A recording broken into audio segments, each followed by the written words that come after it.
خوتي السلام عليكم. هذا واحد النداء للجميع، الله يرحمكم الوالدين، بارطاجيو هذا الفيديو هذا. المناطق ولا المدن المغربيه اللي وقع فيها الزلزال، الله يرحمكم الوالدين، رجعوا للديار ديالكم وامنوا وليداتكم وامنوا الديور ديالكم. راه كاين مجرمين اعداء الله واعداء الوطن، راه كاينين حاليا كيقضيو الغرض، راه كيسرقوا الديار. وفي هاد اللحظات راه بزاف ديال الديور تسرقوا، مشاو منهم الذهب، كاين اللي مشى لهم الفلوس، كيدخلوا يفتشوا. انت كتخاف على الروح ديالك، هو ما مسوقش. سير بنت الناس، سير الشريفه، قد زرقي دارك، ولا سردي داك الراجل اللي عندك، سرديه يزرق دارك. ها الناس ديال كازا. وحاليا كاين مجرمين، كاين الشمكاله، كاين ولاد الحرام ما كيخافوش من الزلزال.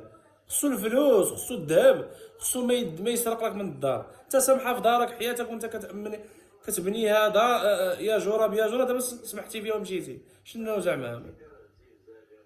ضرب جوج دقائق رجع لدارك، بقى غير قريبه من الدار ديالك وسد. واش دابا انت فين عايشه لي؟ عايشه لي دابا الناس كيسرقوهم دابا حاليا في هذه اللحظه هذه، في 3 الصباح. 3 الصباح كاين عباد الله في الديور د عباد الله كيسرقوهم. سيروا امنوا ديوركم، الله يرحمكم الوالدين، بارطاجيو هذا الفيديو هذا. غدا ولا بعدو غيخرجوا العديد من الاسر كيتشكاو، وانا كنقولها هنايا، غيخرجوا العديد من الاسر ان الناس تعرضت للسرقه. في هذه اللحظات هذه الناس هربات، خلات الديور ديالها مفتوحين، كيجيو الله كلشي هربان. ولكن الناس دابا كيستغلوا الظرفيه، كيستغل الله. حسبنا الله ونعم الوكيل.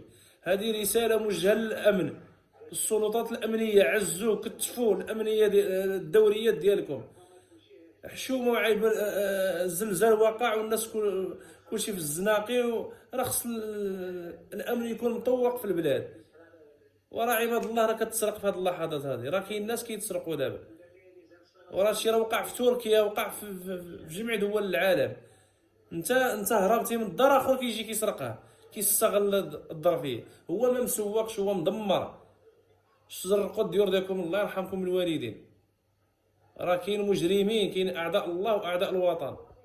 في هذه اللحظات هذه كاين عباد الله يدخلوا للديور ديال الناس والدوله مرزقهم. واحد المراه مسكينه الدوله 12 مليون ديال الذهب، 12 مليون ديال الذهب داو هذا في هذه اللحظات في بوزنيقه في الدار البيضاء. حشومه وعيب اصاحبي، حشومه وعيب. الناس كتسترزق في الازمات. هذوم تجار. شنو نسميهم؟ ولكن هذا الدور ديال الامن، خصو يكون الامن مكثف.